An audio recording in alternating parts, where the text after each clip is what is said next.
Hallelujah, hallelujah.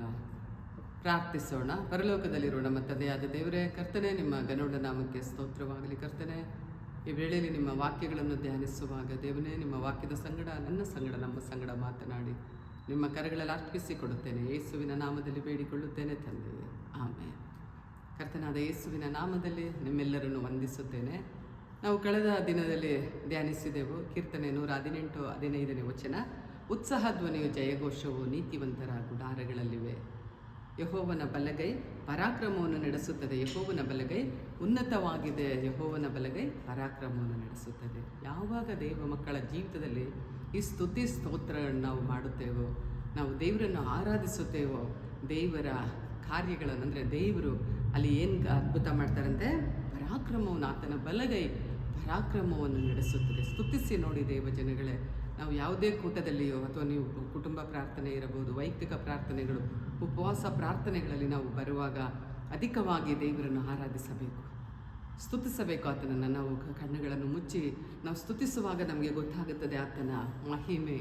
ಆತನ ಕೈ ಏನು ಮಾಡುತ್ತೆ, ಬಲಗೈ ಪರಾಕ್ರಮವನ್ನು ನಡೆಸುತ್ತದೆ. ಎಷ್ಟೋ ಪ್ರಾರ್ಥನೆಗಳಿಗೆ ಉತ್ತರ ಸಿಗುವುದಿಲ್ಲ, ಆದರೆ ನಾವು ಸ್ತುತಿಸುವಾಗ ದೇವರು ಮಹಿಮೆಯಾದ ಕಾರ್ಯಗಳನ್ನು ನಮ್ಮ ಜೀವಿತದಲ್ಲಿ ಮಾಡುವ ದೇವರು ಆತನಾಗಿದ್ದಾರೆ. ಕೆಲವು ಸಮಯ ಎಷ್ಟೋ ವರ್ಷಗಟ್ಟಲೆ ಸಹ ನಮ್ಮ ಪ್ರಾರ್ಥನೆಗಳಿಗೆ ಉತ್ತರವಿಲ್ಲದೆ ನಾವು ಗುಣಗುಡ್ತಾ ಇರ್ತೇವೆ. ಆದರೆ ನಾವು ಯಾವಾಗ ದೇವರನ್ನು ಸ್ತುತಿಸುತ್ತೇವೋ ಅಲ್ಲಿ ಅದ್ಭುತಗಳನ್ನು ನಡೆಯಲು ಸಾಧ್ಯ. ಇಲ್ಲಿ ನೋಡಿ, ಭಕ್ತನು 118ನೇ ಕೀರ್ತನೆ 5ನೇ ವಚನದಲ್ಲಿ ಅವನು ಎಷ್ಟು ಸ್ಪಷ್ಟವಾಗಿ ಹೇಳ್ತಾ ಇದ್ದಾನೆ. ಸ್ತುತಿಸಿ ಇಕ್ಕಟ್ಟಿನಲ್ಲಿ ಯಾಹುವಿಗೆ ಮೊರೆ ಇಟ್ಟೆನು, ಆತನು ಸದುತ್ತರವನ್ನು ದಯಪಾಲಿಸಿ ನನ್ನ ವಿಶಾಲ ಸ್ಥಳದಲ್ಲಿ ಇಟ್ಟನು. ಆತನು ಸ್ತುತಿಸಿದ್ದು ಮಾತ್ರವಲ್ಲ, ಆತನು ಹೇಳ್ತಾ ಇದ್ದಾನೆ, ಈ ಒಂದು ಪ್ರಾರ್ಥನೆಗೆ ದೇವರು ನನಗೇನು ಕೊಟ್ಟರು, ನಾನು ಇಕ್ಕಟ್ಟಿನಲ್ಲಿ ಪ್ರಾರ್ಥಿಸಿದೆ, ದೇವರು ನನಗೆ ಉತ್ತರ ಕೊಟ್ಟು ವಿಶಾಲ ಸ್ಥಳದಲ್ಲಿ ಇಟ್ಟಿದ್ದಾರೆ. ಹೇಳ್ತಾ ಇದ್ದಾನೆ, ಆತನೇ ಬಾಯಿಂದ ಅರಿಕೆ ಮಾಡಿ ಹೇಳ್ತಾ ಇದ್ದಾನೆ. ಆತನು ಹೇಳ್ತಾ ಇದ್ದಾನೆ, ಯೆಹೋವನು ನನಗಿದ್ದಾನೆ, ಭಯಪಡೇನು. 6ನೇ ವಚನ, ಮನುಷ್ಯನು ನನಗೇನು ಮಾಡಾನು. ಯಾವುದೇ ವ್ಯಾಧಿ ಇರಲಿ, ಕಷ್ಟವಿರಲಿ, ಕಣ್ಣೀರಿರಲಿ, ದೇವ ಮಕ್ಕಳೇ, ನಮ್ಮ ನಂಬಿಕೆ ದೇವರ ಮೇಲೆ ಬರಬೇಕು. ದೇವರನ್ನು ಆರಾಧಿಸುತ್ತಾ ಆತನು ಹೇಳ್ತಾ ಇದ್ದಾನೆ, ನನಗೆ ದೇವರಿದ್ದಾರೆ, ನನಗೆ ಯೆಹೋವನಿದ್ದಾನೆ, ನಾನು ಭಯಪಡೇನು. ಮನುಷ್ಯನು ನನಗೇನು, ಈ ರೋಗವು ನನಗೇನು ಮಾಡಬಹುದು, ಸಮಸ್ಯೆಗಳು ನನ್ನನ್ನು ಏನು ಮಾಡಲು ಸಾಧ್ಯ. ದೇವರನ್ನು ಆರಾಧಿಸುವ ಮಕ್ಕಳೇ, ಎಲ್ಲ ಸಮಸ್ಯೆಗಳಿಂದ ಬಿಡುಗಡೆ ಕೊಡುವ ದೇವರು ನನ್ನ ದೇವರಾಗಿದ್ದಾರೆ. ಆ ಯೇಸು ಕ್ರಿಸ್ತನು ನಮ್ಮ ಎಲ್ಲ ಬಾಧೆಗಳನ್ನು, ಸಂಕಷ್ಟಗಳನ್ನು, ಕಣ್ಣೀರುಗಳನ್ನು, ಅವಮಾನಗಳನ್ನು, ಆ ಪಾಪಗಳನ್ನು ಸಹ ಕ್ರೂಜೆಯಲ್ಲಿ ಹೊತ್ತುಕೊಂಡ ದೇವರು, ಆತನು ನಮಗೆ ಬಿಡಿಸಲು ಶಕ್ತನಾಗಿದ್ದಾರೆ. ಆತನು ಆ ಶಿಲುಬೆ ಮೇಲೆ ಅದನ್ನು ಹೊತ್ತುಕೊಂಡು ಹಾಗೆ ಬಿಡದೆ ಅದನ್ನು ಜಯಿಸಿ ಬಂದ ದೇವರು ನಮಗೂ ಸಹ ಜಯವೀರರಾಗಿ ಜೀವಿಸುವುದಕ್ಕೆ ಸಹಾಯ ಮಾಡುವ ದೇವನಾಗಿದ್ದಾನೆ. ಅದಕ್ಕೆ ಆತನು ನೋಡಿ ಎಷ್ಟು ಚೆನ್ನಾಗಿ ಅರ್ಕೆ ಮಾಡ್ತಾ ಇದ್ದಾನೆ ಅಂದರೆ, ಯೆಹೋವನು ನನಗಿದ್ದಾನೆ, ಭಯಪಡೇನು, ಮನುಷ್ಯನು ನನಗೇನು ಮಾಡಾನು ಅಂತ ಹೇಳಿ ಆತನು ಹೇಳ್ತಾ ಇದ್ದಾನೆ. ಮನುಷ್ಯರಲ್ಲಿ ಭರವಸೆ ಬಿಡುವುದಕ್ಕಿಂತ ಯೆಹೋವನನ್ನು ಆಶ್ರಯಿಸುವುದು ಒಳ್ಳೆಯದು. ಅದಕ್ಕಿಂತ ಮುಂಚೆ 7ನೇ ವಚನದಲ್ಲಿ ಹೇಳ್ತಾನೆ, ಯೆಹೋವನು ನನಗಿದ್ದಾನೆ, ಆತನೇ ನನಗೆ ಸಹಾಯಕನು, ನನ್ನ ವೈರಿಗಳಿಗಾಗುವ ಶಿಕ್ಷೆಯನ್ನು ನಾನು ಏನು ಮಾಡ್ತೀನಂತೆ ನೋಡುವೆನು ಅಂತ ಹೇಳ್ಬಿಟ್ಟು ಹೇಳ್ತಾನೆ. ಮನುಷ್ಯರಲ್ಲಿ ಭರವಸೆ ಬಿಡುವುದಕ್ಕಿಂತ ಯೆಹೋವನನ್ನು ಆಶ್ರಯಿಸುವುದು ಒಳ್ಳೆಯದು. ಪ್ರಭುಗಳಲ್ಲಿ ಭರವಸೆ ಬಿಡುವುದಕ್ಕಿಂತ ಯೆಹೋವನನ್ನು ಆಶ್ರಯಿಸುವುದು ಒಳ್ಳೆಯದು. ಸ್ತುತಿಸಿಕೊಂಡೇ ಹೇಳ್ತಾ ಇದ್ದಾನೆ. ಆತನಿಗೆ ಗೊತ್ತಿದೆ, ನನ್ನ ನಂಬಿಕೆ, ನನ್ನ ಭರವಸೆ ಅದು ದೇವರಾಗಿದ್ದಾರೆ. ನಾನು ಸ್ತುತಿಸುವಾಗ ಆತನು ನನಗೆ ಬಿಡುಗಡೆ ಕೊಡುವ ದೇವರು, ನನಗೆ ಜಯ ಕೊಡುವ ದೇವರೆಂದು ತಿಳಿದು ಆತನು ದೇವರನ್ನು ಆರಾಧಿಸ್ತಾರೆ. ಒಂದು ವೇಳೆ ನೀವು ಕೇಳ್ಬೋದು, ಏನು ಸ್ತುತಿ ಅಂದರೆ ಏನು ಅಂತ ನಾವು ಕೇಳ್ಬೋದು. ನಾವು ಒಂದು ಕಡೆ ನೀವು ಕೂತಿ ಕೆಲವು ನಿಮಿಷಗಳಾದರೂ ನೀವು ಸ್ತುತಿಸಿ ನೋಡಿ, ಅದರ ಮಹಿಮೆಯನ್ನು ನೀವು ಕಾಣ್ತೀರ. ಒಂದು ವ್ಯಾಧಿಯ ಸಮಸ್ಯೆಗಳ ಮಧ್ಯದಲ್ಲಿ ಅಥವಾ ಜಗಳಗಳು ಮನೆಗಳಲ್ಲಿ ಅನೇಕ ಕುಟುಂಬಗಳು ನೋಡುವಾಗ ಅನೇಕ ಕುಟುಂಬಗಳು ಮುರಿದು ಹೋಗಿರುತ್ತದೆ. ದೇವ ಜನಗಳೇ, ಆ ಸಮಯಗಳಲ್ಲಿ ನಾವು ಏನು ಮಾಡಬೇಕು, ದೇವರನ್ನು ಆರಾಧಿಸಬೇಕು. ವೈರಿಯೇ ನನ್ನನ್ನು ಬೀಳ ನೂಕಿದೆ, ಆದರೆ ಯೆಹೋವನು ನನಗೇನು ಮಾಡೋದಂತೆ ಸಹಾಯ ಮಾಡಿದನು. 15ನೇ ವಚನದಲ್ಲಿ ನೋಡ್ತೇವೆ. ಒಂದು ವೇಳೆ ನಾವು ಸಂತೋಷವಾಗಿರುವುದು, ಕುಟುಂಬದಲ್ಲಿ ಸಮಾಧಾನವಾಗಿರುವುದು ವೈರಿಗೆ ಇಷ್ಟ ಇಲ್ಲ. ಆದರೆ ಆತನು ಹೇಳ್ತಾ ಇದ್ದಾನೆ, ನೀನು ನನ್ನನ್ನು ಬೀಳ ನೂಕಿದೆ, ಆದರೆ ಯೆಹೋವ ನನಗೆ ಸಹಾಯ ಮಾಡಿದನು. ದೇವರು ಸಹಾಯ ಮಾಡಲು ಶಕ್ತನಾದ ದೇವರು ಯಾವಾಗ ದೇವರ ಸನ್ನಿಧಾನಕ್ಕೆ ಬರುವಾಗ. ಎಷ್ಟೋ ಕುಟುಂಬಗಳು ಮುರಿದು ಹೋಗಿ ಕುಟುಂಬಗಳಲ್ಲಿ ಸಂತೋಷವಿಲ್ಲ, ಸಮಾಧಾನವಿಲ್ಲ. ಮಕ್ಕಳ ಜೀವಿತಗಳಲ್ಲೂ ಸಹ ನಾವು ಏನು ಮಾಡಲಿಕ್ಕಾಗಲ್ಲ. ನಾವು ಕೆಲವು ಒಳ್ಳೆಯ ಕಾರ್ಯಗಳನ್ನು ನೋಡದೇ ಇರುತ್ತೇವೆ. ಇಂಥವುಗಳ ಮಧ್ಯದಲ್ಲಿ ನಾವೇನು ಮಾಡಬೇಕಂದ್ರೆ ದೇವರನ್ನು ಆರಾಧಿಸಲು ಪ್ರಾರಂಭಿಸಬೇಕು. ಮೊದಲನೇದಾಗಿ ನಾವು ಯಾವಾಗ ಸ್ತುತಿಸುತ್ತೇವೋ ನಮಗೆ ಹರಿಯದಂಥ ಒಂದು ಸಂತೋಷ, ಸಮಾಧಾನ ದೇವರು ನಮ್ಮ ಜೀವಿತಗಳಲ್ಲಿ ಕೊಡುವ ದೇವರಾಗಿದ್ದಾರೆ. ಆ ಸ್ತುತಿಯಲ್ಲಿ ಅಷ್ಟು ಜಯ ಇದೆ. ಯಾರು ಅಧಿಕವಾಗಿ ನಿಮ್ಮ ಬಾಯಿಗಳಲ್ಲಿ ಸ್ತುತಿಸುತ್ತೀರೋ, ಒಂದು ವೇಳೆ ಸಮಯ ಇಟ್ಕೊಳ್ಳಿ. ಒಂದು ವೇಳೆ ಬೆಳಗಿನ ಜಾವ ಇರ್ಬೋದು, ಅಥವಾ ನಿಮಗೆ ಉಪವಾಸ ದಿನಗಳನ್ನು ನೀವು ಗೊತ್ತು ಮಾಡಿಕೊಂಡು ಪ್ರಾರ್ಥಿಸುವಾಗಲೂ ಅಧಿಕವಾಗಿ ದೇವರನ್ನು ಸ್ತುತಿಸಿ ನೋಡಿ, ಹೇಗೆ ನಿಮ್ಮ ಪ್ರಾರ್ಥನೆಗಳಿಗೆ ಉತ್ತರ ಬರುತ್ತದೆ ನಿಮಗೆ ಗೊತ್ತಾಗುತ್ತದೆ. ದೇವ ಮಕ್ಕಳೇ, ನಾವು ಪರಾಕ್ರಮ ಅಂದರೆ ಅದ್ಭುತಗಳನ್ನು ನೋಡೋದಕ್ಕಾಗಿ ಅಲ್ಲಿ ಓಡೋಗೋದು ಬೇಡ. ನಾವು ಇರುವ ಸ್ಥಳದಲ್ಲಿ, ನಾವು ಇರುವಂಥ ಸಭೆಗಳಲ್ಲಿ, ನಮ್ಮ ಸೇವೆಗಳಲ್ಲಿ, ನಮ್ಮ ಸ್ಥಳಗಳಲ್ಲಿ ನಾವು ಕೂತುಕೊಂಡು ದೇವರನ್ನು ಆರಾಧಿಸೋದಕ್ಕೆ ನಾವು ಪ್ರಾರಂಭಿಸಬೇಕು. ಆಗ ಪ್ರಾರಂಭಿಸುವಾಗ ದೇವರು ಏನು ಮಾಡ್ತಾರಂತೆ, ಅಲ್ಲಿ ಮಹತ್ ಕಾರ್ಯಗಳನ್ನು, ಅದ್ಭುತ ಕಾರ್ಯಗಳನ್ನು ಕರ್ತನು ಮಾಡಲು ಸಾಧ್ಯ. ಬಿಡಿಸಲಾಗದಂಥ ಸಮಸ್ಯೆಗಳು ಸಹ ದಿಂದ ನಾವು ಬಿಡುಗಡೆ ಹೊಂದಿ ಹೊರಬರಲಿಕ್ಕೆ ಈ ಸ್ತೋತ್ರವು, ಈ ಸ್ತೋತಿಸುವಾಗಲೇ ದೇವರು ನಮಗೆ ಸಹಾಯಕನಾಗಿ ನಿಲ್ತಾರೆ. ಅನೇಕ ಉದಾಹರಣೆಗಳನ್ನು ನೋಡುವಾಗ ಕೆಲವು ಸಮಯ ನೋಡಿ, ಇವತ್ತು ಅನೇಕರು ಮಂಗಳವಾರ ದಿನದಲ್ಲಿ ಕುಟುಂಬಕ್ಕಾಗಿ ಪ್ರಾರ್ಥಿಸಿಕೊಳ್ತಾರೆ. ಅಂದರೆ ಕುಟುಂಬದಲ್ಲಿ ಸಮಾಧಾನ, ಸಂತೋಷಕ್ಕಾಗಿ ಅನೇಕ ಕುಟುಂಬಗಳು ಮುರಿದು ಹೋಗಿರುತ್ತೆ. ಅದಕ್ಕಾಗಿ ಎಷ್ಟೋ ಸ್ತ್ರೀಯರು, ಎಷ್ಟೋ ಕುಟುಂಬಗಳು ಉಪವಾಸವಿದ್ದು ಪ್ರಾರ್ಥಿಸೋದನ್ನು ನಾವು ನೋಡ್ತೇವೆ. ದೇವರ ಸಮಯದಲ್ಲಿ ಆ ಕುಟುಂಬಗಳನ್ನು ಕಟ್ಟುವುದನ್ನು ನಾವು ನೋಡ್ತೇವೆ. ದೇವ ಜನಗಳೇ, ಸಮಸ್ಯೆಗಳಿಂದ ಬಿಡುಗಡೆ ಹೊಂದಿಕೊಳ್ಳುವುದನ್ನು ನೋಡ್ತೇವೆ. ಅನೇಕ ಮಹಿಮೆಯಾದ ಕಾರ್ಯಗಳನ್ನು ದೇವರು ಮಾಡುವ ದೇವರು ಆತನಾಗಿದ್ದಾರೆ. ನಾವು ಯಾರ ಮೇಲೆ ನಮ್ಮ ಭರವಸೆ, ಅಲ್ಲೋಗಿ ಪ್ರಾರ್ಥನೆ ಮಾಡಿಕೊಂಡ್ರೆ ನನಗೆ ಬಿಡುಗಡೆ ಆಗ್ಬೋದಾ, ಇಲ್ಲಿ ಹೋದರೆ ನನಗೆ ಸಿಗಬಹುದಾ? ಅದಕ್ಕೆ ಆತನು ಹೇಳ್ತಾನೆ, ಮನುಷ್ಯರಲ್ಲಿ ಭರವಸೆ ಇಡುವುದಕ್ಕಿಂತಲೂ ಯೆಹೋವನನ್ನು ಆಶ್ರಯಿಸುವುದು ಒಳ್ಳೆಯದು. ದೇವರ ಸನ್ನಿಧಾನಕ್ಕೆ ಬಂದು ದೇವರನ್ನು ಆರಾಧಿಸಿ, ಸ್ತುತಿಸಿ, ಕೊಂಡಾಡಿ ಮಹಿಮೆ ಪಡಿಸುವಾಗ ದೇವರು ಏನು ಮಾಡ್ತಾರೆ, ಅದ್ಭುತಗಳನ್ನು ಮಾಡಲು ಆತನು ಶಕ್ತನಾಗಿದ್ದಾನೆ. ಆತನು ನೋಡಿ, ಆಗ ಹೇಳಿದ ನಂತರ ಕೀರ್ತನೆಗಾರನಾದ ಈ ಭಕ್ತನು ಹೇಳ್ತಾ ಇದ್ದಾರೆ 17ನೇ ವಚನದಲ್ಲಿ, ಆತನು ಎಷ್ಟು ಚೆನ್ನಾಗಿ ಅರಿಕೆ ಮಾಡ್ತಾ ಇದ್ದಾನೆ. ನಾನು ಸಾಯುವುದಿಲ್ಲ, ಜೀವನಿದ್ದೆದ್ದು ಯಾಹುವನ ಕ್ರಿಯೆಗಳನ್ನು ಸಾರುವೆನು. ಯಾಹು ನನ್ನನ್ನು ಕಠಿಣವಾಗಿ ಶಿಕ್ಷಿಸಿದನು, ಮರಣಕ್ಕೆ ಒಪ್ಪಿಸಲಿಲ್ಲ. ಅರಿಕೆ ಮಾಡ್ತಾ ಇದ್ದಾನೆ, ಈ ವ್ಯಾಧಿ ನನ್ನನ್ನು ಸಾಯಿಸಿಬಿಡುತ್ತಾ, ಅಥವಾ ಈ ಸಮಸ್ಯೆಗಳಿಂದ ನಾನು ಸತ್ತು ಹೋಗುತ್ತೇನಾ? ಇಲ್ಲ. ದೇವ ಜನಗಳೇ, ನೀವು ಸ್ತುತಿಸುವಾಗ ಅವನು ಎಷ್ಟು ಅರಿಕೆ ಮಾಡ್ತಾ ಇದ್ದಾನೆ, ಈ ಸಮಸ್ಯೆ ನನಗೆ ಅಂತ್ಯವಲ್ಲ, ನಾನೇನು ಮಾಡ್ತೀನಿ, ಜೀವದಿಂದ ಅಂದರೆ ನಾನು ಜಯ ಹೊಂದಿಕೊಂಡು ಅನೇಕರಿಗೆ ಆ ಸತ್ಯವನ್ನು ನಾನು ಹೇಳುತ್ತೇನೆಂದು ಇಲ್ಲಿ ಅರಿಕೆ ಮಾಡಿ ಹೇಳುತ್ತಿರುವುದನ್ನು ನಾವು ನೋಡ್ತಾ ಇದ್ದೇವೆ. ಅದು ಮಾತ್ರ ಹೇಳ್ತಾ ಇದ್ದಾನೆ, ದೇವರು ಒಂದು ವೇಳೆ ಕೆಲವು ವೇಳೆಗಳಲ್ಲಿ ಹೌದು ನಾವು ಅವಿಧೇಯರಾಗುವಾಗ ಕೆಲವು ಶಿಕ್ಷೆಗಳು ಬರುವುದು ಉಂಟು. ಆದರೆ ಆತನು ಹೇಳ್ತಾ ಇದ್ದಾನೆ, ಆ ಶಿಕ್ಷೆಗಳ ಮಧ್ಯದಲ್ಲಿ ದೇವರು ನನ್ನನ್ನು ಎಲ್ಲಿ ಒಪ್ಪಿಸಲಿಲ್ಲಂತೆ, ಮರಣಕ್ಕೆ ಒಪ್ಪಿಸಲಿಲ್ಲ. ಅನೇಕರ ಜೀವಿತದಲ್ಲಿ ತಮ್ಮ ಮಕ್ಕಳ ಕುರಿತು ಅನೇಕರು ಅಳುವುದನ್ನು ನಾವು ನೋಡ್ತೇವೆ. ಅಯ್ಯೋ, ಇನ್ನು ಇಷ್ಟೇನಾ ನನ್ನ ಮಗಳ ಜೀವಿತ, ನನ್ನ ಮಗನ ಜೀವಿತ, ನನ್ನ ಕುಟುಂಬ ಇಷ್ಟೇನಾ? ದೇವ ಜನಗಳೇ, ನೀವು ಸ್ತುತಿಸಿ ನೋಡಿ. ಸ್ತುತಿಸುವಾಗ ದೇವರು ನಿಮಗಾಗಿ ಅನೇಕ ಬಾಗಿಲುಗಳನ್ನು ತೆರೆಯುವ ದೇವರು ಆತನಾಗಿದ್ದಾರೆ. ಆತನಿಗೆ ಅದೊಂದು ಇಷ್ಟವಾದ ಯಜ್ಞವಾದ ಈ ಸ್ತುತಿ ಯಜ್ಞವನ್ನು ನಾವು ಸಮರ್ಪಿಸುವಾಗಲೇ ದೇವರು ಏನು ಮಾಡ್ತಾರೆ, ಅದ್ಭುತಗಳನ್ನು ಮಾಡ್ತಾರೆ. ಯಾಕೆ ಇವರು ಬರೀ ಸ್ತುತಿ ಬಗ್ಗೆನೇ ಮಾತಾಡ್ತಿದ್ದಾರೆ ಅಂದ್ಕೊಳ್ಬೋದು. ಅನೇಕ ದೇವ ಮಕ್ಕಳು ಗೊತ್ತಿದ್ದು ಸಹ ನಾವೇನು ಮಾಡ್ತಾ ಇಲ್ಲ, ದೇವರನ್ನು ಸ್ತುತಿಸುತ್ತಾ ಇಲ್ಲ. ಈ ಸ್ತುತಿ ಅನ್ನುವುದು ಆ ಒಂದು ಸಮಸ್ಯೆಗಳನ್ನು ಮಧ್ಯದಲ್ಲಿ, ಕಣ್ಣೀರುಗಳ ಮಧ್ಯದಲ್ಲಿ, ರೋಗಗಳ ಮಧ್ಯದಲ್ಲಿ ನಾವು ಸ್ತುತಿಸಿ ಅನೇಕ ಬಿಡುಗಡೆಯನ್ನು ಹೊಂದಿಕೊಂಡಂಥ ನಾವುಗಳು ನಮಗೆ ಗೊತ್ತಿದೆ. ಆದರೆ ಕೆಲವರು ಅದನ್ನು ಗೊತ್ತಿದ್ದು ಸಹ ನಾವು ಮಾಡದೇ ಇದ್ದೇವೆ. ನಾನು ಕೆಲವು ದಿನಗಳ ಹಿಂದೆ ನಾವು ಹೊರಗಡೆ ಹೋಗುವಾಗ ಕೆಲವರು ನಾನು ನೋಡ್ತಾ ಇದ್ದೆ, ಕೆಲವು ಸ್ತ್ರೀಯರು ಬಾಯಿ ತೆಗೆದು ಸ್ತುತಿಸುತ್ತಿರುವುದನ್ನು ನಾನು ನೋಡ್ತಾ ಇದ್ದೆ. ಬಸ್ಗಳಲ್ಲಿ, ಕೆಲವರು ಕಾರುಗಳಲ್ಲಿ, ಕೆಲವು ಸ್ತ್ರೀಯರು ಆ ರೀತಿ ಬಾಯಿ ತೆಗೆದೇ ಕರ್ತನನ್ನು ಆರಾಧಿಸ್ತಾ ಇರೋದನ್ನು ನಾವು ನೋಡ್ತಾ ಇದ್ದೆ. ಆರಾಧಿಸ್ತೇವೆ, ಆದರೆ ಅದರಿಂದ ಏನೆಲ್ಲ ನಮಗೆ ಆಶೀರ್ವಾದಗಳುಂಟು, ಅದರಿಂದ ಏನು ಬಿಡುಗಡೆ ಉಂಟು, ಇಂಥ ಒಂದು ಅನುಭವದೊಳಗೆ ನಾವು ಬರುವಾಗ ನಾವು ದೇವರನ್ನು ಇನ್ನೂ ಅಧಿಕವಾಗಿ ನಾವೇನು ಮಾಡ್ತೇವೆ, ದೇವರನ್ನು ಸ್ತುತಿಸಲು ಸಾಧ್ಯ.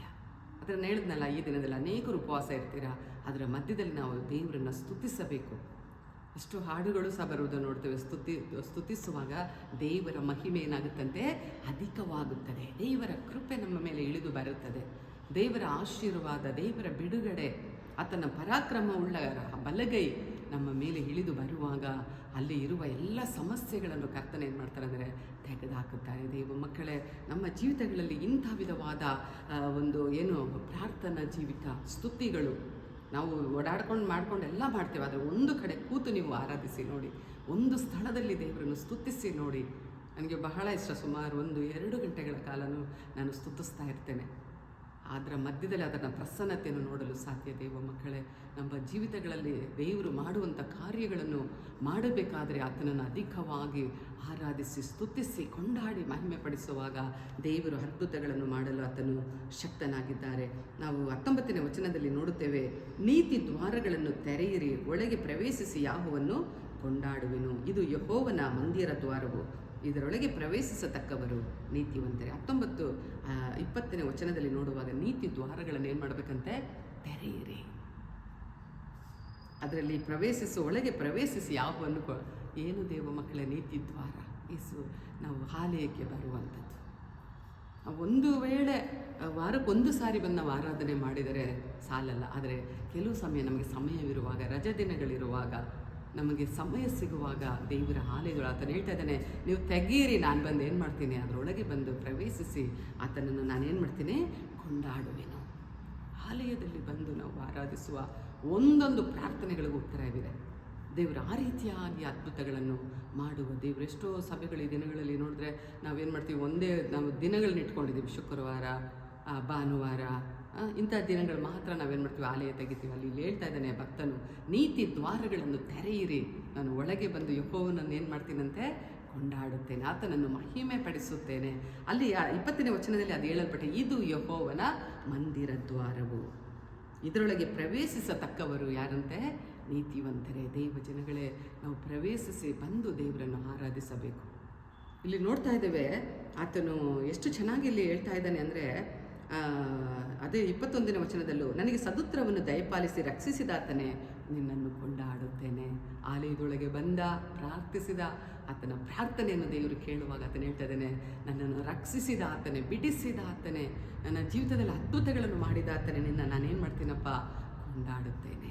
22ರಲ್ಲಿ ನೋಡ್ತೀವಿ, ಮನೆ ಕಟ್ಟುವವರು ಬೇಡವೆಂದ ಬಿಟ್ಟ ಕಲ್ಲೇ ಮುಖ್ಯವಾದ ಮೂಲಗಲ್ಲಾಯಿತು, ಇದು ಯೆಹೋವನಿಂದಲೇ ಆಯಿತು, ನಮಗೆ ಆಶ್ಚರ್ಯವಾಗಿ ತೋರುತ್ತದೆ. ಒಂದು ವೇಳೆ ನಮ್ಮನ್ನು ತಳ್ಳಿಬಿಟ್ಟಂಥ ಜನಗಳನ್ನು ನಾವಾಗಿರ್ಬೋದು, ಅಯ್ಯೋ ಇವರು ಏನು ಲೈಫೇ ಹಿಂಗೆ ಇದೆಯಲ್ಲ, ಇವರ ಜೀವಿತ, ಇವರು ದೇವರು ನಂಬಿದರೂ ಸಹ ಏನು ಇಲ್ಲದವರಾಗಿದ್ದಾರಲ್ಲ, ಹೀನವಾದ ನಮ್ಮ ಜೀವಿತಗಳಲ್ಲಿ ದೇವರು ನಮ್ಮನ್ನು ಏನು ಮಾಡ್ತಾರೆ, ಆಲಯದೊಳಗೆ ಬರುವಾಗಲೇ ಈ ಉನ್ನತ ಆಶೀರ್ವಾದಗಳನ್ನು ನಾವು ನೋಡಲು ಸಾಧ್ಯ. ದೇವ ಜನಗಳೇ, ಇಲ್ಲಿ ನೋಡಿ 26ನೇ ವಚನದಲ್ಲಿ ನೋಡ್ತೇವೆ, ಯೆಹೋವನ ಹೆಸರಿನಲ್ಲಿ ಒಳಗೆ ಬರುವವನಿಗೆ ಏನುಂಟಂತೆ, ಆಶೀರ್ವಾದ. ಒಳಗೆ ನೀವು ಬರ್ತಾ ಇದ್ದಂಗೆ ಸ್ಟಾರ್ಟ್ ಆಗುತ್ತೆ ನಿಮಗೆ ದೇವರ ಆಶೀರ್ವಾದ.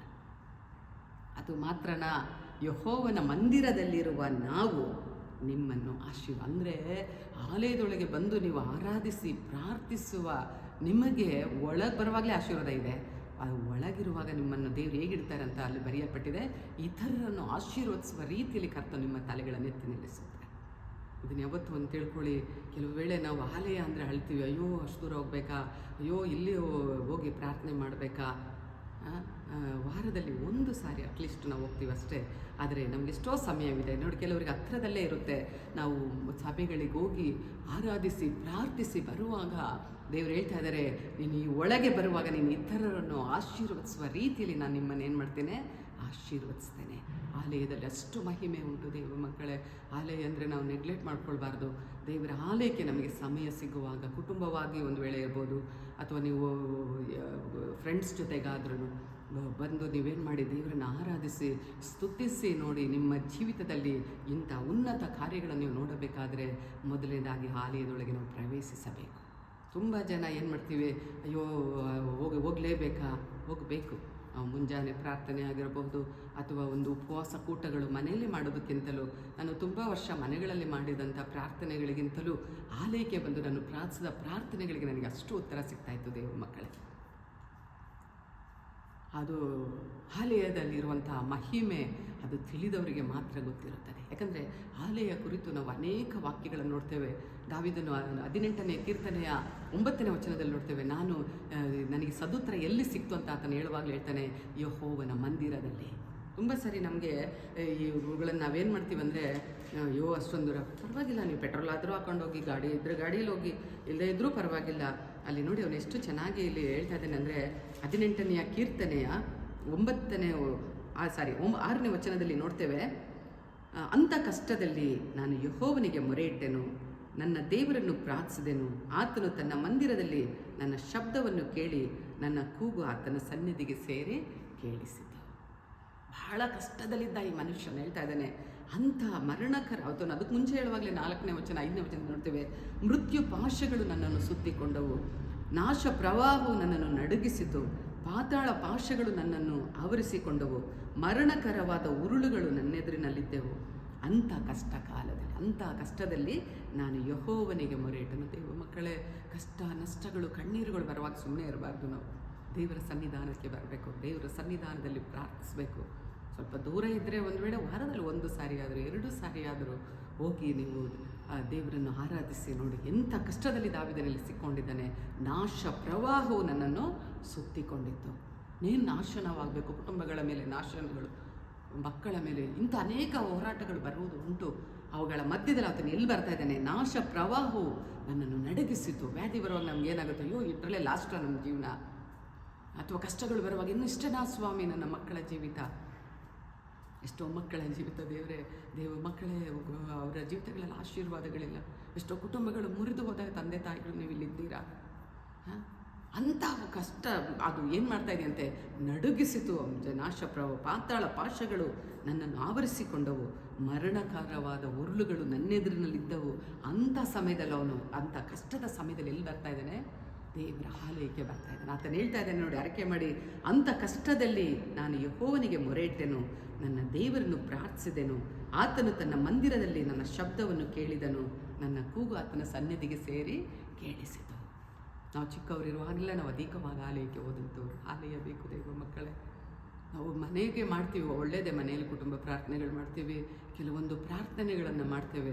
ಆದರೆ ಆಲಯದೊಳಗೆ ಬರುವಾಗ ಅದು ವಿಶೇಷವಾದ ಬಿಡುಗಡೆ. ನಮ್ಮನ್ನು ಹೇಗಿಡ್ತಾರಂತೆ ದೇವರು? ಇತರರನ್ನು ಆಶೀರ್ವದಿಸುವ ರೀತಿ. ಅರ್ಥ ಮಾಡ್ಕೊಳ್ಳಿ, ನಾವು ಒಂದು ವೇಳೆ ಏನಿಲ್ಲದವರಾಗಿ ಬರ್ತೀವಿ ದೇವರ ಸನ್ನಿಧಾನಕ್ಕೆ. ದೇವರು ನಮ್ಮನ್ನು ಎಲ್ಲಿ ಎತ್ಕೊಂಡು ನಿಲ್ಲಿಸ್ತಾರಂತೆ? ಇತರರು ನಮ್ಮನ್ನು ನೋಡಿ ಅವರು ಸಹ ಆಶೀರ್ವದಿಸಲ್ಪಡುವ ರೀತಿಯಲ್ಲಿ ಕರ್ತನು ನಮ್ಮನ್ನು ಆಶೀರ್ವದಿಸುವ ದೇವರು ಆತನಾಗಿದ್ದಾರೆ. ದೇವ ಮಕ್ಕಳೇ, ನೀವು ವಚನ ಯಾವಾಗಲೂ ಬಾಯಲ್ಲ ಹರಕೆ ನೀವು ಬಾಯಿಪಾಠ ಮಾಡಬೇಕಾದ್ರೆ ಇಟ್ಕೊಳ್ಳಿ. 118ನೇ ಕೀರ್ತನೆ 26ನೇ ವಚನ. ಯೆಹೋವನ ಹೆಸರಿನಲ್ಲಿ ನಾನು ಆಲಯದೊಳಗೆ ಬರಬೇಕಾದ್ರೆ ಈ ವಚನ ಹೇಳ್ಕೊಂಡೇ ಬರ್ತೀನಿ. ಏಸಪ್ಪ, ನಿನ್ನ ಆಲಯದೊಳಗೆ ನಾನು ಬರ್ತಾ ಇದ್ದೀನಿ ಸ್ವಾಮಿ. ಅದು ಆಶೀರ್ವಾದ. ಯೆಹೋವನ ಮಂದಿರದಲ್ಲಿರುವ ನಾವು ಯಾರನ್ನು ಆಶೀರ್ವದಿಸ್ತೀವಂತೆ? ಇತರರನ್ನು. ನಿಮ್ಮ ಕುಟುಂಬದಲ್ಲಿ ಯಾರೇ ಇರಬಹುದು, ಅಥವಾ ನಿಮ್ಮನ್ನು ಏನಾಗಿ ಕಂಡ ಮಕ್ಕಳ ಮಧ್ಯದಲ್ಲಿಯೂ, ಅಥವಾ ನೀವು ಏನಿಲ್ಲದವರಾಗಿ ಕರ್ತನ ಸನ್ನಿಧಾನದಲ್ಲಿ ಬರುವಾಗ ಅನೇಕರಿಗೆ ಆಶೀರ್ವಾದದ ನಿಧಿಗಳಾಗಿ ಕರ್ತನು ಮಾಡುವ ದೇವರು ಆತನಾಗಿದ್ದಾರೆ. ಅದಕ್ಕಾಗಿ ಭಕ್ತನಿಲ್ಲಿ ಹೇಳ್ತಾ ಇದ್ದಾನೆ, ನಾನು ಆತನ ಹೆಸರಿನಲ್ಲಿ ಎಲ್ಲಿಗೆ ಬರ್ತಾ ಇದ್ದೀನಂತೆ? ಒಳಗೆ ಬರ್ತೇನೆ. ಆಶೀರ್ವಾದ. ಆಲಯ ಅಂದ ತಕ್ಷಣವೇ ಬೇಜಾರು ಮಾಡ್ಕೊಳ್ತೀವಿ, ಅಯ್ಯೋ ಅಷ್ಟು ದೂರ ಹೋಗ್ಬೇಕಾ? ಅಲ್ಲಿರುವಂಥ ಆಶೀರ್ವಾದಗಳನ್ನು ನಾವು ನೆನೆಸ್ಕೊಳ್ಬೇಕು. ಇಂಥ ವಿಧವಾದ ಆಶೀರ್ವಾದಗಳನ್ನು ಕರ್ತನು ನಮಗಾಗಿ ಇಟ್ಟಿದ್ದಾರೆ. ದೇವ ಮಕ್ಕಳೇ, ಈ ಒಂದು ವೇಳೆಯಲ್ಲಿ ನಾವು ದೇವರಿಗೆ ಅರ್ಪಿಸೋಣ. ನಾವು ಸ್ತುತಿಸುವಾಗ ಮನೆಗಳಲ್ಲೂ ಸ್ತುತಿಸಿ, ಹೊರಗಡೆನೂ ಸ್ತುತಿಸಿ, ಸಮಯ ಇರುವಾಗ ಆದಷ್ಟು ಆಲಯದಲ್ಲಿ ಬಂದು ದೇವರನ್ನು ಸ್ತುತಿಸಿ. ನೋಡಿ, ಅಲ್ಲಿ ಹೇಳ್ತಾನೆ, ನನ್ನನ್ನು ದೇವರು ಮರಣಕ್ಕೆ ಒಪ್ಪಿಸಲಿಲ್ಲ. ಅಂತಹ ಕಷ್ಟಗಳು ನಮ್ಮನ್ನು ಮುಳುಗಿ ಹೋಗೋದಕ್ಕೆ ದೇವರು ಬಿಡುವುದಿಲ್ಲ. ಸಮಸ್ಯೆಗಳ ಮಧ್ಯದಲ್ಲಿ, ಅವಮಾನಗಳ ಮಧ್ಯದಲ್ಲಿ, ವೇದನೆಗಳ ಮಧ್ಯದಲ್ಲಿ ದೇವರ ಆಲಯಕ್ಕೆ ನಾವು ಸ್ತುತಿಸಿಕೊಂಡು ಬರುವಾಗ, ಆತನನ್ನು ಆಲಯದಲ್ಲಿ ಕೂತು ಆರಾಧಿಸುವಾಗ ದೇವರು ಅವುಗಳಿಂದೆಲ್ಲ ನಮ್ಮನ್ನು ಬಿಡುಗಡೆ ಮಾಡುವ ದೇವರು ಆತನಾಗಿದ್ದಾರೆ. ಬೆಳಗಿನ ಈ ವೇಳೆಯಲ್ಲಿ ನಮ್ಮನ್ನು ನಾವೇ ಅರ್ಪಿಸಿಕೊಡೋಣ. ಹೌದು ದೇವರೇ, ನಾನು ಸ್ತುತಿಸಿ ಇಂಥ ವಿಧವಾದ ಆಶೀರ್ವಾದಗಳನ್ನು ನಾನು ಹೊಂದಿಕೊಳ್ಳಬೇಕು ಸ್ವಾಮಿ. ನಾನು ಕಳೆದ ವಾಕ್ಯದಲ್ಲಿ ಹೇಳಿದ್ದೆ, ದೇವರು ನಮಗೆ ಫುಲ್ ಸ್ಟಾಪ್ ಮಾಡಲಿಕ್ಕೆ ಬಿಡಲ್ಲ ಸ್ವಾಮಿ. ಕಾಮ ಹಾಕ್ಕೊಳ್ತೀವಿ, ಯಾಕೆ ಇನ್ನೂ ಮುಂದುವರಿಯುತ್ತೆ ಅಂತ. ಆ ರೀತಿ ನಮ್ಮ ಜೀವಿತವನ್ನು ದೇವರು ಅಲ್ಲಿಗೆ ಮುಕ್ತಾಯಪಡಿಸದೆ ನಮ್ಮ ಮೂಲಕ ಅನೇಕ ಆಶೀರ್ವಾದಗಳು, ಅನೇಕ ವಿಧವಾದ ಅದ್ಭುತಗಳನ್ನು ದೇವರು ನಮ್ಮ ಮೂಲಕ ನಾವು ಕಾಣುವಂತೆಯೂ, ನಮ್ಮ ಕುಟುಂಬಗಳಲ್ಲಿಯೂ, ನಮ್ಮ ಜೀವಿತದಲ್ಲಿಯೂ ಕಾಣುವಂತೆ ಸಹಾಯ ಮಾಡುವ ದೇವರು ಆತನಾಗಿದ್ದಾರೆ. ಈ ವೇಳೆಯಲ್ಲಿ ದೇವ ಮಕ್ಕಳೇ, ಅರ್ಪಿಸಿಕೊಡಿ. ದೇವರೇ, ಹೌದು ಸ್ವಾಮಿ, ಇಷ್ಟು ದಿನ ನನಗೆ ಎಷ್ಟೋ ಗೊತ್ತಿದ್ರು ನಾನು ಸ್ತುತಿಸಿರಲಿಲ್ಲ ಸ್ವಾಮಿ, ಆದರೆ ನಾನು ಇನ್ನು ಮುಂದೆ ನಿನ್ನನ್ನು ಸ್ತುತಿಸುತ್ತೇನೆ. ನಿನ್ನ ಆಲಯಕ್ಕೆ ನನಗೆ ಸಮಯ ಸಿಗುವಾಗಲೆಲ್ಲ ಹೋಗಿ ಆಲಯದಲ್ಲಿ ನಿನ್ನನ್ನು ಸ್ತುತಿಸಿ ಕೊಂಡಾಡುತ್ತೇನೆ, ವಿಜ್ಞಾಪಿಸುತ್ತೇನೆ ಸ್ವಾಮಿ. ನಿನ್ನನ್ನೇ ಮಹಿಮೆ ಪಡಿಸುತ್ತೇನೆ. ನನ್ನ ಸಹಾಯವು ನೀನೇ ಸ್ವಾಮಿ, ಬೇರೆ ಯಾರೂ ಅಲ್ಲ. ಅನೇಕ ವೇಳೆ ಅವರಿವ್ರನ್ನ ನಂಬಿ ನಾವು ಏನಾಗ್ಬಿಡ್ತೀವಿ, ನಾವು ನಂಬಿಕೆಯನ್ನು ಕಳ್ಕೊಳ್ತೇವೆ. ಆ ರೀತಿ ಹೋಗಲ್ಲ ಸ್ವಾಮಿ, ನಾನು ನಿನ್ನ ಬಳಿಗೆ ಬರುತ್ತೇನೆಂದು ನೀವು ಒಪ್ಪಿಸಿಕೊಡುವ ದೇವ ಮಕ್ಕಳೇ, ನನ್ನೊಂದಿಗೆ ಸೇರಿ ನೀವು ದೇವರನ್ನು ಸ್ತುತಿಸಿ. ದೇವರು ಅದ್ಭುತಗಳನ್ನು ಮಾಡಲು ಶಕ್ತನಾಗಿದ್ದಾರೆ. ದೇವರ ವಾಕ್ಯಗಳನ್ನು ಆಶೀರ್ವದಿಸಲಿ. ಪ್ರಾರ್ಥಿಸೋಣ. ಪರಲೋಕದಲ್ಲಿರುವ ನಮ್ಮ ತಂದೆಯಾದ ದೇವರೇ, ಕರ್ತನೆ, ನಿಮ್ಮ ಘನವುಳ್ಳ ನಾಮಕ್ಕೆ ಸ್ತೋತ್ರವಾಗಲಿ. ಕರ್ತನೆ, ಹೌದು ದೇವರೇ, ನಾವು ಸ್ತುತಿಸುವಾಗ ದೇವರೇ, ಭಕ್ತನು ಹೇಳುತ್ತಾನೆ, ನಾನು ಸಾಯುವುದಿಲ್ಲ, ನಾನು ಜೀವದಿಂದೆದ್ದು ನಿನ್ನ ಕ್ರಿಯೆಗಳನ್ನು ಸಾರುವೆನು. ಹೌದಪ್ಪ, ನೀನು ಮಾಡಿದ ಉಪಕಾರಗಳನ್ನು ನಾನು ಅನೇಕರಿಗೆ ಹೇಳಲು ಸಾಧ್ಯ ದೇವನೇ. ಆ ರೀತಿ ಹೇಳುತ್ತೇನೆಂದು ಭಕ್ತನು ಹೇಳಿದ ರೀತಿಯಲ್ಲಿ ನಾವು ನಿಮ್ಮನ್ನು ಸ್ತುತಿಸುವಾಗ, ನಿಮ್ಮನ್ನು ಆರಾಧಿಸುವಾಗ ದೇವರೇ, ನಿಮ್ಮ ನಾಮವನ್ನು ಎತ್ತುವಾಗ ನಮ್ಮ ಜೀವಿತಗಳಲ್ಲಿ ಉನ್ನತ ಕಾರ್ಯಗಳನ್ನು ಮಾಡುವ ದೇವರು ನೀನು ಸ್ವಾಮಿ. ಹೌದು ದೇವನೇ, ನಿನ್ನ ಆಲಯದಲ್ಲಿ ದೇವರೇ ಆಶೀರ್ವಾದ ಉಂಟಪ್ಪ. ನಿನ್ನ ಆಲಯದೊಳಗೆ ಇರುವ ನಾವುಗಳು ಇತರರನ್ನು ಆಶೀರ್ವದಿಸುವ ರೀತಿಯಲ್ಲಿ ನಮ್ಮನ್ನು ಎತ್ತಿ ನಿಲ್ಲಿಸುವ ದೇವರು ನೀವಾಗಿರುವುದಕ್ಕಾಗಿ ಸ್ತುತಿಸುತ್ತೇನೆ ಸ್ವಾಮಿ. ಅಪ್ಪ, ಒಂದೊಂದು ದೇವ ಮಕ್ಕಳ ಜೀವಿತಗಳಲ್ಲಿ ಕ್ರಿಯೆ ಮಾಡಿ ಆಲಯಕ್ಕೆ ಹತ್ತಿರದಲ್ಲಿರೋರು ದೂರದಲ್ಲಿರುವವರಪ್ಪ ನಿನ್ನ ಆಲಯದೊಳಗೆ ಬರುವಂತೆ, ನಿನ್ನನ್ನು ಆರಾಧಿಸುವಂತೆ ದೇವರೇ, ಆಲಯದಲ್ಲಿ ಬರುವ ಮಹಿಮೆಯನ್ನು ಅವರು ಹೊಂದಿಕೊಳ್ಳುವಂತೆ ಕರ್ತನೆ ನೀವು ದೊಡ್ಡ ಕಾರ್ಯಗಳನ್ನು ಮಾಡಿ ಈ ವೇಳೆಯಲ್ಲಿ ಅಪ್ಪ, ಯಾರಾದರೂ ಕಷ್ಟದಲ್ಲಿ, ಕಣ್ಣೀರಿನಲ್ಲಿ, ವೇದನೆಯಲ್ಲಿ, ಮುರಿದ ಮನಸ್ಸುಳ್ಳವರಾಗಿ, ಮುರಿದ ಕುಟುಂಬಗಳಾಗಿರುವ ಜೀವಿಸುತ್ತಿರುವ ಮಕ್ಕಳ ಜೀವಿತಗಳನ್ನು ಯೇಸುವಿನ ನಾಮದಲ್ಲಿ ಕಟ್ಟುತ್ತೇನಪ್ಪ. ಮುರಿದ ಮನಸ್ಸುಗಳನ್ನು ಒಂದು ಮಾಡುವ ದೇವರು ನೀನಪ್ಪ. ಕುಟುಂಬಗಳು ಕಟ್ಟಲ್ಪಡಲಿ ಸ್ವಾಮಿ, ವ್ಯಾಧಿಗಳು ಯೇಸುವಿನ ನಾಮದಲ್ಲಿ ಬಿಡುಗಡೆ ಹೊಂದಲಿ ಸ್ವಾಮಿ. ನಿನ್ನ ಮಕ್ಕಳ ಎಲ್ಲ ಸಮಸ್ಯೆಗಳನ್ನು ಯೇಸು ಕ್ರಿಸ್ತನ ನಾಮದಲ್ಲಿ ಇದೇ ಕ್ಷಣದಲ್ಲಿ ಬಿಡುಗಡೆ ಹೊಂದಿ ನಿನ್ನನ್ನು ಮಹಿಮೆ ಪಡಿಸುವಂತೆ ನಿನ್ನ ಮಕ್ಕಳ ಜೀವಿತದಲ್ಲಿ ಅದ್ಭುತಗಳನ್ನು ಮಾಡಿ ನಿಮ್ಮ ಕರೆಗಳಲ್ಲಿ ಅರ್ಪಿಸಿಕೊಡುತ್ತೇನೆ. ಯೇಸು ಕ್ರಿಸ್ತನ ಅಮೂಲ್ಯ ನಾಮದಲ್ಲಿ ಬೇಡಿಕೊಳ್ಳುತ್ತೇನೆ ತಂದೆ, ಆಮೇಲೆ.